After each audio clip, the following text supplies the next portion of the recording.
আজ বানাবো চিকেন কষা। তো দেখো, চিকেন কষার জন্য প্রথমে আগে একটু আলুগুলো ভেজে তুলে রাখবো।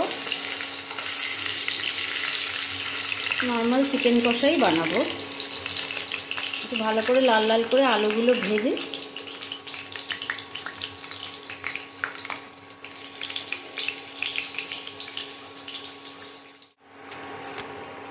দেখো, আলুটা লাল লাল করে ভেজে নিয়েছি।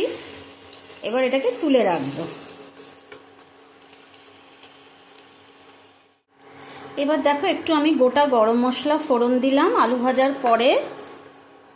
গোটা গরম মশলাটা একটুখানি হয়ে যাওয়ার পরে দেবো পেঁয়াজ কুচি।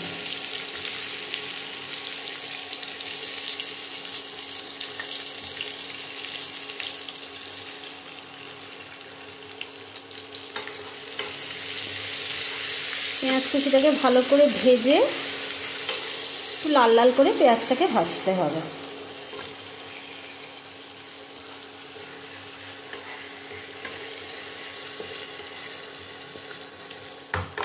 এইভাবে লাল লাল করে পেঁয়াজটা ভেজে নিয়েছি, আর আলুটাও আমি ভেজে তুলে রেখেছি। এরপরে আমি মশলাটা ঢেলে কষিয়ে নেব। এই যে এতে আছে পেঁয়াজ, রসুন, আদা আর টমেটো বাটা। এই মশলাটা এখন আপাতত আমি কষিয়ে নেব।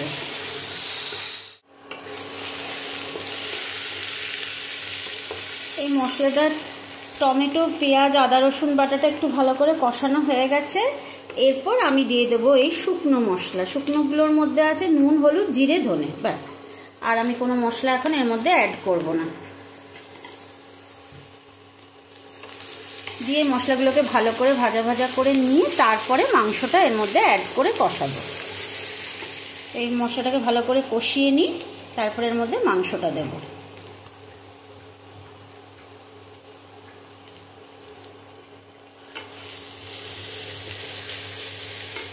মশলা থেকে তেল ছেড়ে এসছে।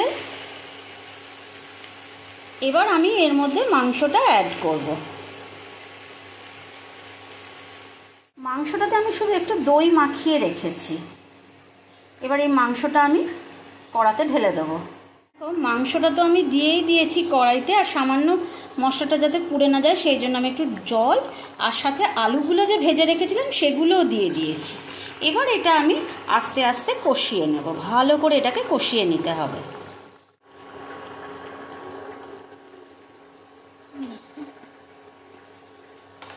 মাংসটাকে এখন অনেকটা কষাতে হবে, প্রচুর জল বেরিয়েছে। ঢেকে ঢেকে এটাকে কষাতে হবে। চিকেনটা কষানো আমার রেডি হয়ে গেছে। কেমন তেল ছেড়ে দিয়েছে সাইড থেকে দেখতে পাচ্ছ নিশ্চয়ই, এই যে তেল ছেড়ে দিয়েছে। এবার একটু সামান্য জল দিয়ে ভালো করে সেদ্ধ করে নেব। দেখো মাংসের ফাইনাল লুক। তেল ছেড়ে দিয়েছে।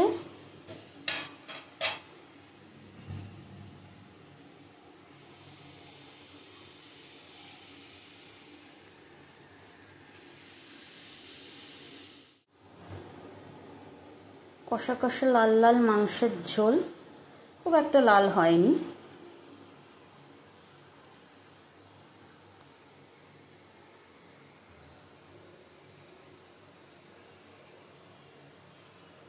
আলু দিয়ে মাংসের পাতলা ঝোল গরমের জন্য সবথেকে বেস্ট।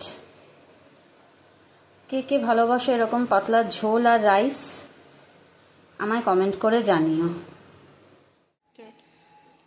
এই যে রেডি হয়ে গেল আমার আজকের পোলাও আর মাংসের ঝোল। এভাবেও তোমরা একটা দিন স্পেশালভাবে এভাবে বানিয়ে নিতে পারো। তো চলো, আমার মাংসের ঝোল আর পোলাও একদম রেডি। তাহলে আজ আসি, আবার আসবো একটা অন্য ভিডিও নিয়ে। তো ততক্ষণ আমার চ্যানেলটাকে তোমরা প্লিজ সাবস্ক্রাইব করে নিও। টাটা।